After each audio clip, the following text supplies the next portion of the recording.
Welcome to kitchen umbrella cooking channel.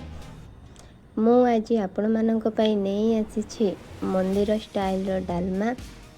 मु नाड़ी बड़ी पकई के यह बनाऊँगी। आउ ए डालमा पई बोली कि मु स्पेशल मसाला भी मु देखेबी।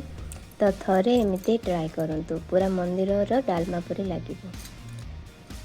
मु ए सब परिबा को नहीं बीन्स नहीं आलू पटल गाजर टमाटो बैगण कखारू सारू पटल ए सब को मु नहीं कंचा कदली भी नहीं। तो यह को सब भल भाव काटिदबा।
सबु परिबा एमिति काटी देला परे एमिति पानी रे पकई देबे भल भाव रे आ धोई देबे। सबु परिबा को मो बैगण को भी काटी के एथिरे पकई देछि।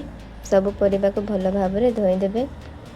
कढ़ई को गरम करबे पय छाडी देथिली। तो कढ़ई एठी हमर गरम हैला परे मु एठी मुग डाली भाजीबा पय मुग डाली यूज करूछि। मुग डाली को लो फ्लेम रे 5 रु 7 मिनिट हबो भल भाव रे भाजी देबे। जदि चाहिए हरड़ डाली भी यूज करि परिबे, किंतु मुग डालीटा टिके अधिक टेस्ट और फ्लेवर भी अलग आनी थाए नले हरड़ डाली रे भी होता है। एमती 5 रु 7 मिनिट हम एमती लो फ्लेम रे हरड़ मुग डाली को भल भाव रे भाजी देली। देखंतु मुग डाली रो कलर भी चेंज हो गला। एठी हमर मुग डाली भल भाव रे भाजी हो गला।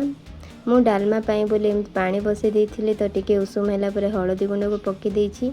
आ मुग डाली को धोईकी एथिरे पकई दउछि। तो सबु परिबा को धोई सारी की रखी देइथिली। सेही सबु परिबा मु एबे एथिरे यूज करि दउछि।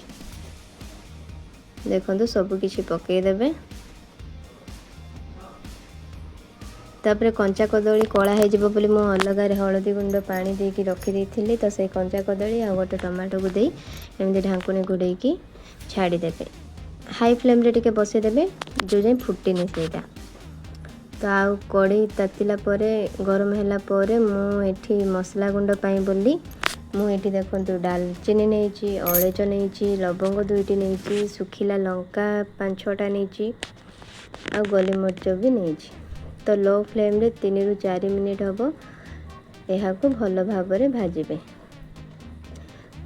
जदि लंका किछि पोड़ी गला तो अलग टेस्ट आनी दे थाए। तो एटा ही मेन मसला जेहेतु एटा को टिके भल भाव रे आमे भाजी दबा।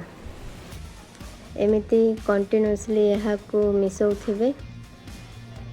देखंतु हमर एठी सब किछि भल भाव रे भाजी हे गला। एठी हमर डालमा भी फुटी आसिला परे मु 2टी तेजपत्र को पकई देछि। तापरे एबे मु मीडियम फ्लेम रे एहा को 15 रु 20 मिनिट हबो सिजिबा पई छाड़ी दबा। सेतिकी भितरे मु एठी मसला को गुंड करि नउछि। मु एठी हेमदस्ता रे एमिति गुंड करूछि। मिक्सिंग जार रे करले फाइन पाउडर हे जिवो बोली मु एठी हेमदस्ता रे करूछि। जहा कि टिके टिके एमिति दरदड़िया हे कि रहिले टिके फ्लेवर अधिक लागि थाए खाइला बेले भी बाजी थाए। देखंतु एमिति गुंड करिवे। देखंतु हमर एठी रेडी हे गला। सेतिकी भितरे हमर डालमा भी भल भाव रे हे गला। 15 रु 20 मिनिट हबो हमर एठी डालमा फुटुची। सबु परिबा सिझी जाइछि। देखंतु एमिति टिके रहिले ही जो आमे नाड़ी बड़ी यूज करिबा तो सबु भल भाव रे सेट हे जिवो। तो मो टेस्ट अनुसार लूण भी पकई देली। ଆଉ ଗ୍ୟାସ୍କୁ ଅଫ୍ କରିଦେଲି। ମୁଁ କଢ଼େଇରେ 2 ଚାମଚ ଘିଅ ନେଇଛି। ଆଉ ଏଠି ମୁଁ ନାଡ଼ି ବଡ଼ି ୟୁଜ୍ କରୁଛି। ଦେଖନ୍ତୁ ନାଡ଼ି ବଡ଼ିକୁ ଏମିତି ଘିଅରେ ଭଲ ଭାବରେ ଭାଜିଦେବେ। ଆଉ ଡାଲମାରେ ଅଧିକ ଘିଅ ହିଁ ୟୁଜ୍ କରିବେ। ଘିଅର ଫ୍ଲେଭର୍ ଡାଲମାରେ ଅଧିକ ଟେଷ୍ଟ ଦେଇଥାଏ। ତ ନାଡ଼ି ବଡ଼ି ଭାଜିକି ମୁଁ ଡାଲମାରେ ପକାଇଦେଲି। ତାପରେ ଏବେ ତଡ଼କା ପାଇଁ ବୋଲି ମୁଁ ଚାମଚେ ଘିଅ ନେଇଛି। ସେଥିରେ ଜିରା, ଶୁଖିଲା ଲଙ୍କା ଆଉ ଛେଚା ଅଦାକୁ ପକାଇ ଭଲ ଭାବରେ ଭାଜିବା। ଦେଖନ୍ତୁ କଲର୍ ବି ଅଦାର ଚେଞ୍ଜ ହେଇଗଲା। ତ ଏଇ ତଡ଼କା ବି ହେଇଗଲା ପରେ ମୁଁ ଡାଲମାରେ ପକାଇଦେଲି। ଶେଷରେ ମୁଁ ନଡ଼ିଆ କୋରାକୁ ପକାଇଛି। ତାପରେ ମସଲା ଗୁଣ୍ଡକୁ ମୁଁ ଏଠି 3 ଚାମଚ ୟୁଜ୍ କରିଛି। ମୁଁ ଡାଲିକୁ ଦେଖିକି ୟୁଜ୍ କରିଛି। ତାପରେ ଚାମଚେ ଘିଅକୁ ଦେଇ ଭଲ ଭାବରେ ଆମେ ମିଶାଇଦେବା।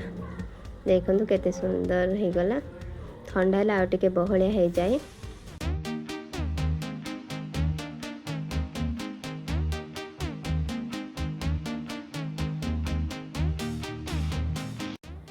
ମନ୍ଦିର ଷ୍ଟାଇଲ୍ର ଡାଲମା ଆମର ରେଡ଼ି ହେଇଗଲା। ତ ମୁଁ ଏଠି ଅରୁଆ ଭାତରେ ସର୍ଭ କରୁଛି। ଥରେ ଏମିତି ଟ୍ରାଏ କରନ୍ତୁ। ଯଦି ଭିଡ଼ିଓଟି ଭଲ ଲାଗେ ଲାଇକ୍ ସେ ସବସ୍କ୍ରାଇବ୍ କରିବାକୁ ଭୁଲିବେନି।